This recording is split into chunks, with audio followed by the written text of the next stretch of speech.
నిర్మాతగా ప్రస్థానం 1997లో నటనకు స్వస్తి చెప్పిన రమేష్ బాబు ఆ తర్వాత చిత్ర నిర్మాణ రంగంలోకి అడుగుపెట్టారు. Krishna productions private limited banner పై తన తమ్ముడు మహేష్ బాబుతో విజయవంతమైన చిత్రాలను నిర్మించారు. అర్జున్ భారీ బడ్జెట్ తో మధుర మీనాక్షి ఆలయం సెట్ వేసి నిర్మించిన చిత్రం.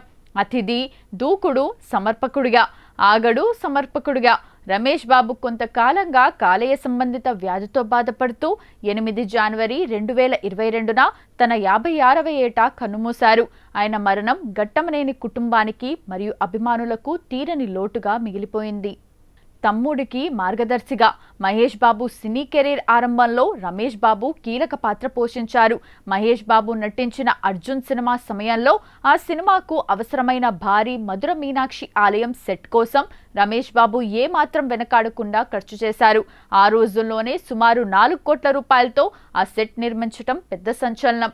నటన నుండి విరామం ఎందుకు? 1980వ దశకం చివర్లో మరియు 90వ దశకం మొదట్లో రమేష్ బాబుకు మంచి క్రేజ్ ఉండేది.